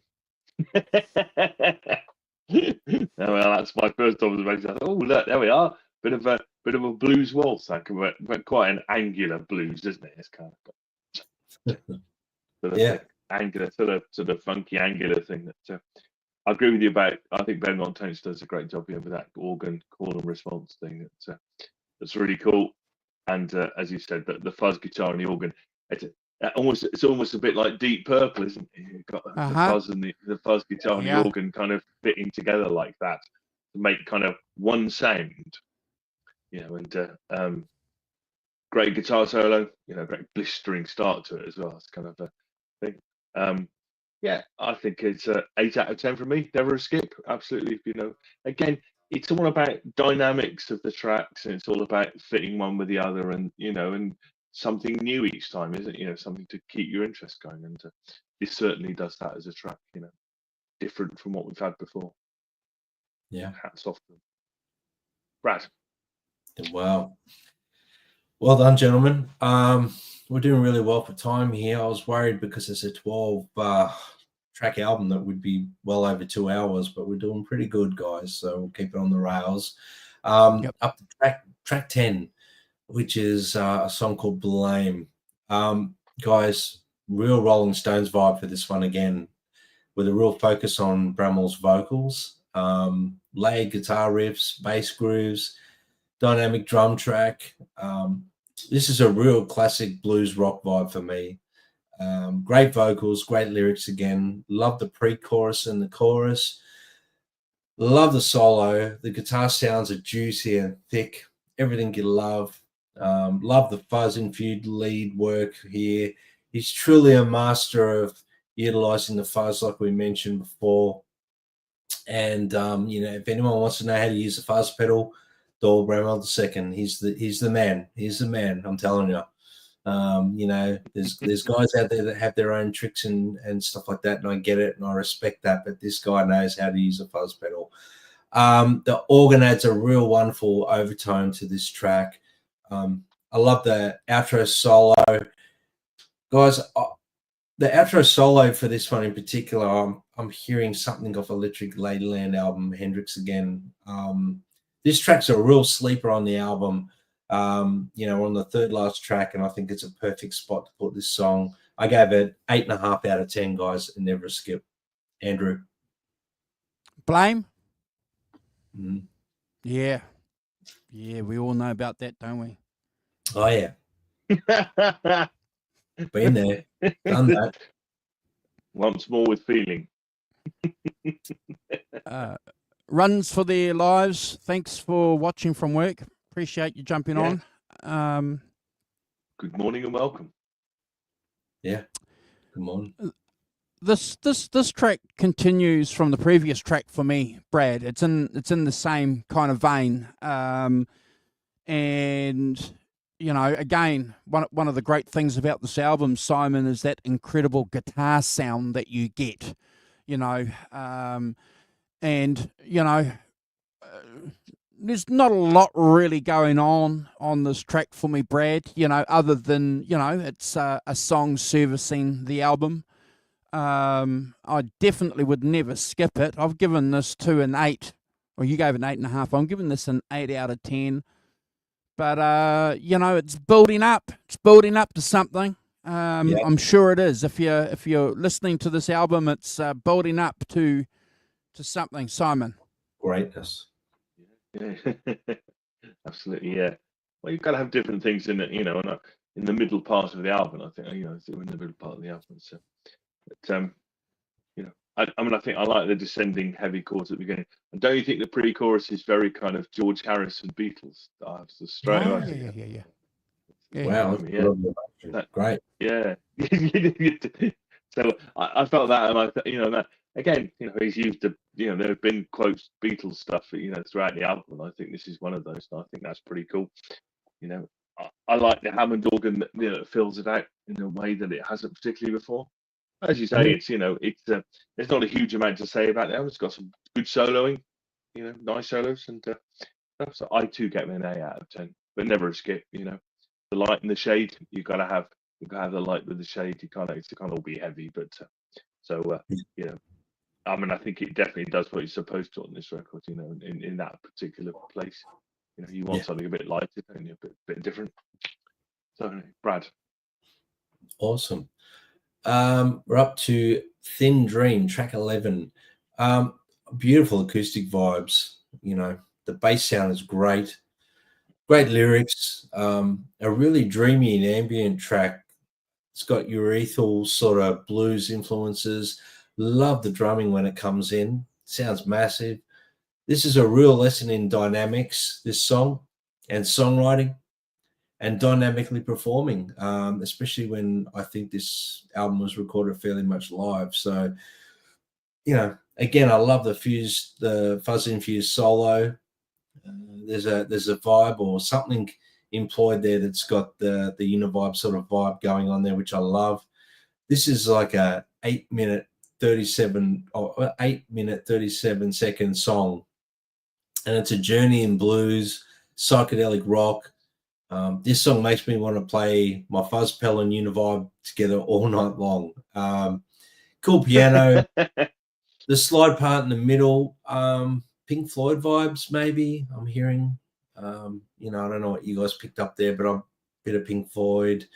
I'm also hearing a real Can't You Hear Me Knockin' vibe from, the Stones on the outro of this song. I don't know if you picked up on that, but there's a bit of that vibe there. I think, these guys with their pedigree and their influences, they're not going to, obviously there's Hendrix, there's Stevie, there's Zeppelin. Of course, the Stones and Beatles are going to drip in there at some point as well. So I've given this song, guys, a 9 out of 10. It totally debunks your second last, song theory. Again, I think we've well and truly debunked that theory. Nothing debunks that. And nothing debunks my theory at all, ever. This is proof of the theory. Yeah. 9 out of 10, guys. Never a skip for me, Andrew. I'll tell you why I think you think that it is heavily influenced by Pink Floyd. And I made a note here that even though this is an acoustic song, it's got acoustic elements to it, it's not blues. It's not it's not acoustic blues. It's rock acoustic music. So I think that's probably why you're hearing, bro, that Pink Floyd stuff. Because when you look back at all those great Pink Floyd tracks, big components of acoustic songs to them, haven't they? If they're not starting with them, they've got, the middle 8 is acoustic. So again, I think this is one of the great things about Doyle. Yes, he's a bluesman. But he's also displaying for us, Simon, the ability for him to play an acoustic guitar and not go and do the 1-4-5. I can bring a rock acoustic thing to it, which is great. It's a beautiful song, beautiful vocals, love it. I too have given this a 9 out of 10. Couldn't, you know, I was going to give it a 10 when I first heard it because I thought, oh man, this song is so good. Yeah. But nah, I'm happy with the 9, and I'm keen to hear what the rock professor has to say. Oh yeah. Yeah. Run up to the end, isn't it? Big finish. You always have a big finish. It's, you're right. It's a kind of, you know, it's another long balanced acoustic start off. The descending chords that he uses at the beginning are the same as the descending chords on the previous track on Blame, minus the bottom one. So I'm not sure this is right, but you know, he on Blame plays B A G E, and this one he plays B A G kind of thing. So I felt there was a, you know, again that kind of nice thing. I'm going to play something that I've played on the previous track, and kind of, you know, becomes a link between them in the way, which I thought was pretty cool myself. I don't know whether it's conscious or not, but I felt like that. I think, you know, it's got a lot of elements to it, hasn't it? It's got the piano. I think the piano is really nice, and there's some quite jazzy elements to the piano playing in various points. Lots of use of dynamics where, you know, you have a heavy bass and guitar, and then the acoustics come back in under the solo, and you've got fantastic, you know, singing as well, backing singing.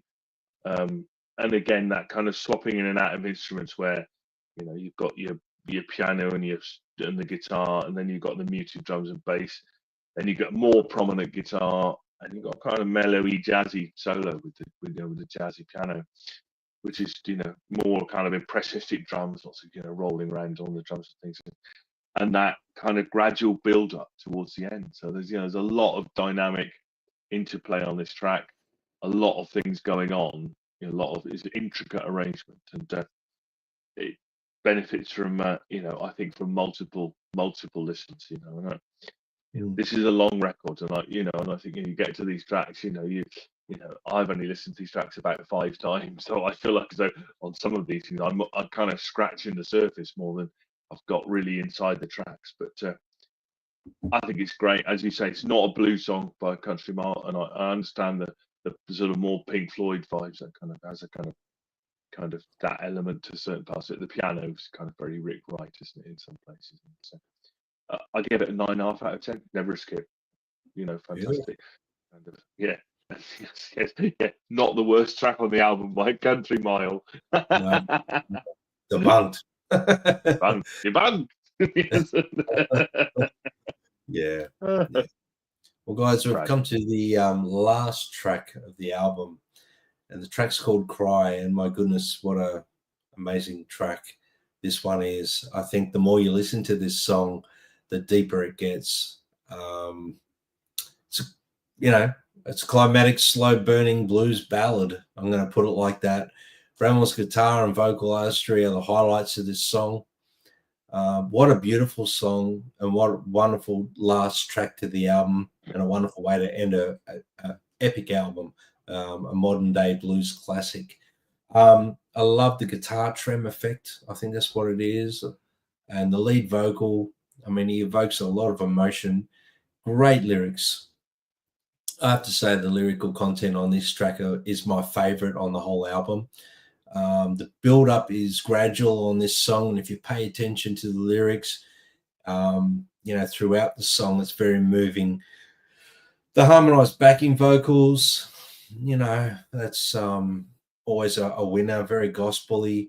Subtle organ tones gives it that gospel effect as well, and they're great. I love how the song keeps building up to the 4-minute mark, and then there's that nasty growl, you know, of guitar comes in there. It's got a real verby sort of sound, shines through. Vocally and lyrically, the line that goes, "Give me strength today."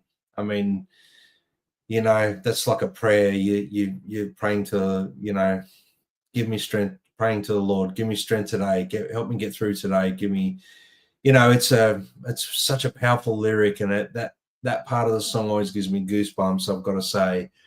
It's a perfect example of how the power of music and lyrics can, evoke emotion from anyone, and it makes you get introspective on things that you've been through in life and things like that. The solo is raw power on this, raw blues power. Sounds like one take to me. There's some amazing tones and playing going on. I love the outro solo with the Octavia pedal switched on, the feedback, the real Hendrix vibes. Doyle's such an incredible player. It's an epic 8-minute journey. 100 out of 10, never a skip. Passing it over to Andrew. Yeah, cheers, bro. Thank you for that wonderful description on the last track on this incredible album. Like a lot of us, and you folks that are watching on the replay, there might be a lot of you that understand and know a little bit about Doyle and the struggles that he's had, especially with heroin.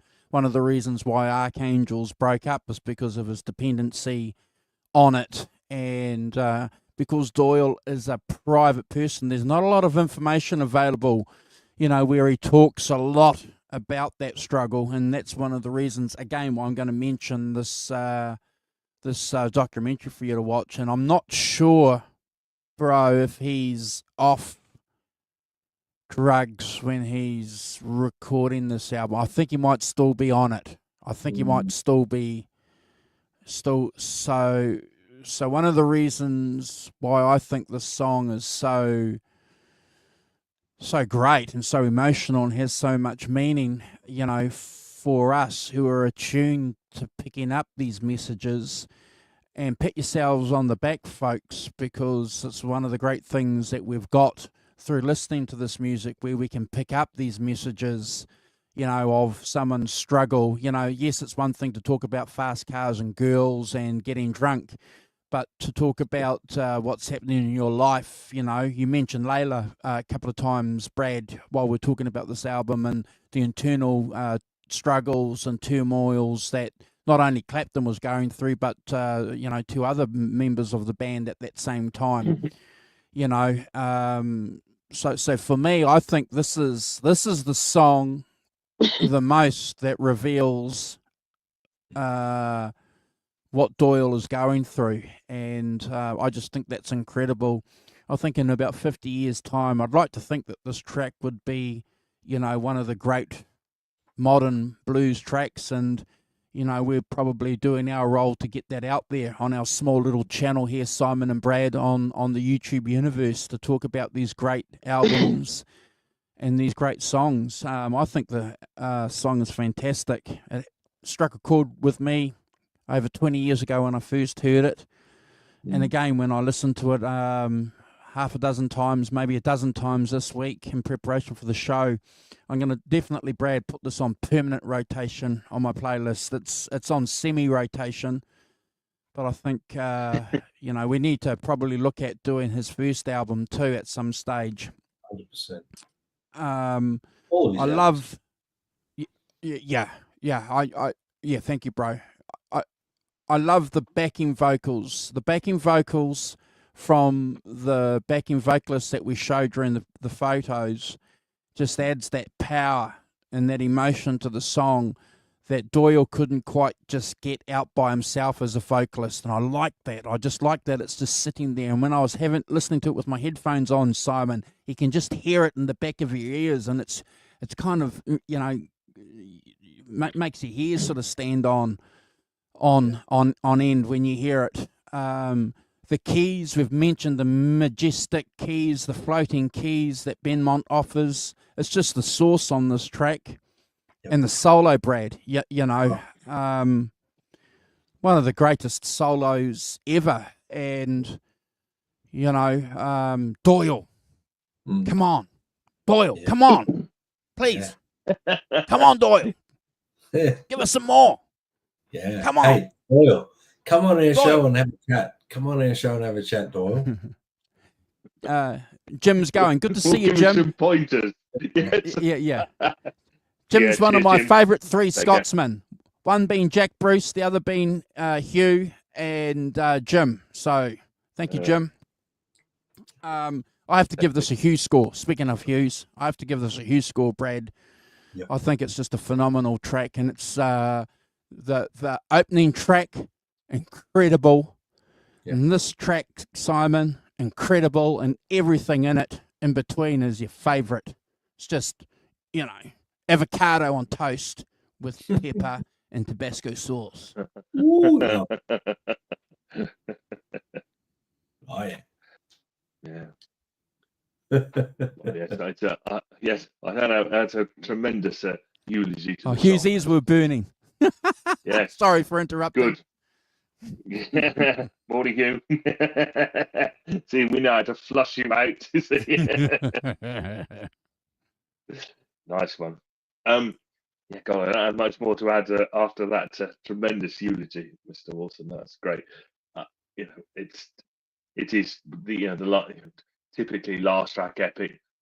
The tremolo guitar at the end, the arpeggio guitar at the end, at the beginning sounds fantastic. It's got great vocal performance by Doyle, and I like the fact that you said, Andrew, that there's kind of something you can't quite articulate it in the way, it's kind of something a bit left unsaid about it that I think that's really good. I like the falsetto vocals as well. That's interesting. Interesting new bit. Great organ playing from Bramhall. Backing vocals have a gospel feel to them, and the things, and as you said, that kind of going into the tone of that impressionistic kind of heavy drone kind of feedback thing before going into a more traditional solo. It's it's great. It's almost like that. It's kind of like those sorts of things. They make it. They stand out and make the track different and make it interesting. And drop down again to the end, like at the beginning, so you bookend the thing with the same things. I'll give it a 10 out of 10 and never skip it. I think it's a great track, and will continue to grow on me with any luck. So yeah, fantastic. I just want to say one thing. This is a product of its time. Sorry, an album of an hour and 8 minutes. Doyle, that's 2 records, man. That is 2 records. Do 2 records. That's a much better idea than one very long one. I don't know about you guys. I kind of was quite careful when you get an album like this, when it's long, I break it up into different sessions. I don't listen to the whole thing. I listen to the first half a dozen tracks, and then I go away and do something else, and then I come back later and listen to the second 6. And it was the one thing that struck me. It's like, and I know it's a product of its time, I've got a CD. I can fill it up. No, you don't have to fill it up. Honestly, you don't. I agree, Simon, but I'm grateful, to be honest with you. It's and none of it. It asked me to pick 7 songs that would make an album. I had a hell of a time. But anyway, so I'm not suggesting that I'm, that I necessarily am, it could take it much more than that. But I did feel slightly to myself, that sort of 35-minute record is fine as far as I'm concerned. You don't have to make it set. Really, Doyle, 70 minutes could be 2 records. No, honestly. But I have no complaints. Whether I'd knock something off, I've no idea. But anyway, it was a good, tremendous choice. Thank you, Brad, for picking the album. Yeah, overall, I think it's just one of those albums that showcases Doyle, perfectly. His influences, his love for music, his love for guitar tones, his use of effects and amps and guitars to get perfect sound that he hears in his head. Blending all the Hendrix, the Texas rock, the modern electric blues stuff in there. It's such a great album, and hats off to Doyle for releasing this and putting it out there. Respectfully, when I say imperfections recorded there to make them more emotive, they're not imperfect, they're perfect. They're there for a reason, and hats off to you. I mean, I love artists that do that. Leave them there. If that's what came out during the live performance and you're happy with it, just leave it, because that's the stuff we love. That's the stuff. Yeah, it's. I don't know if you won't have seen it, but the latest Bruce Springsteen documentary about on the road. One of the things he says is, "I don't want it to be perfect. I want there to be an element of jeopardy, an element of something might go wrong."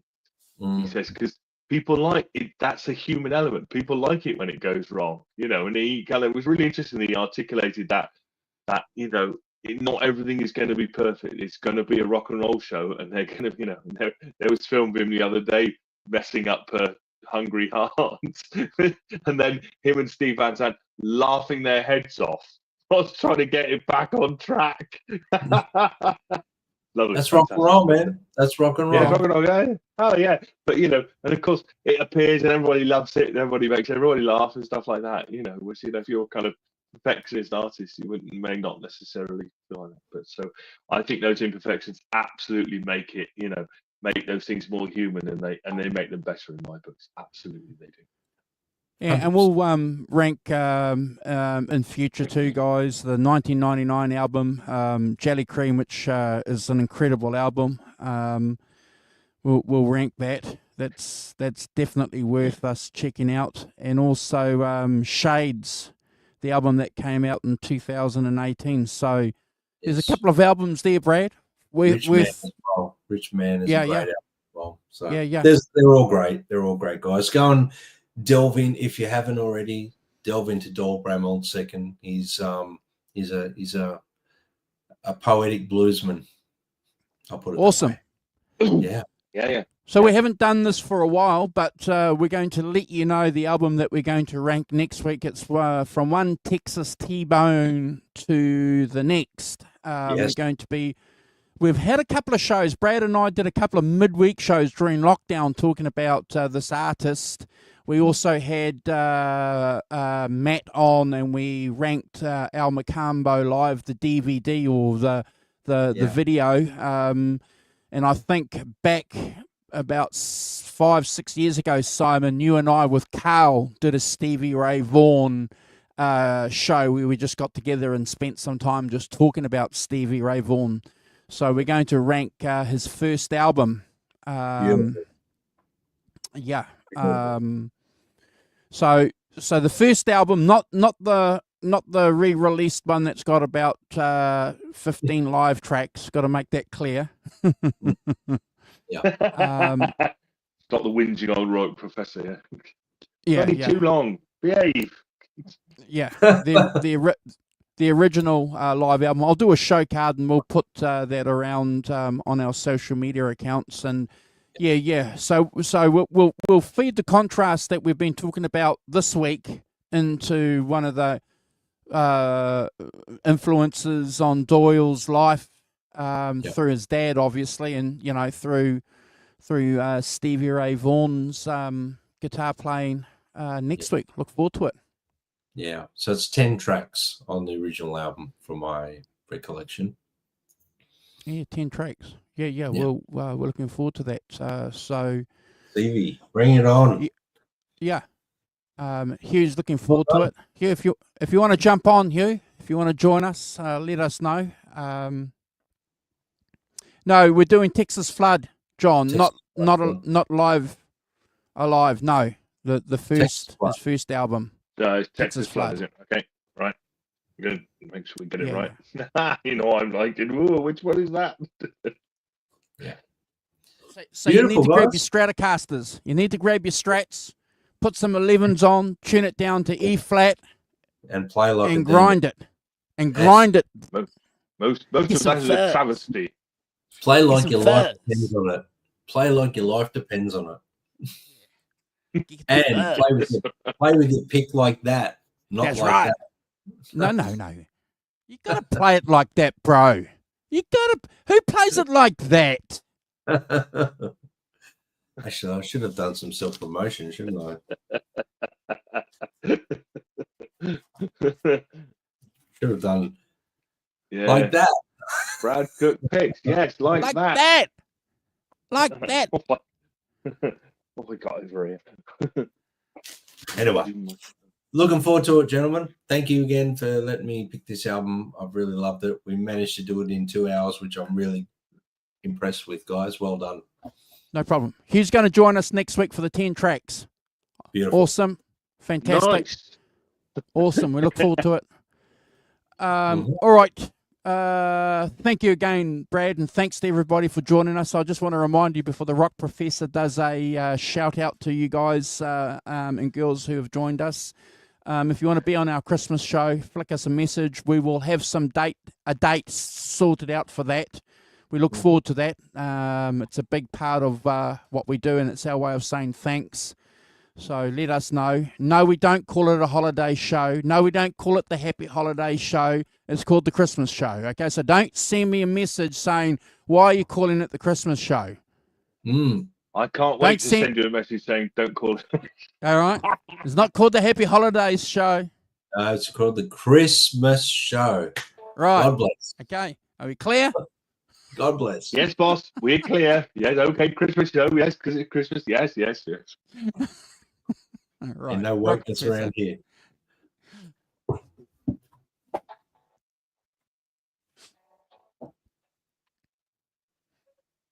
So is it me? I've got to say goodbye to people in the chat. So I have to be back in the That back would of be my nice.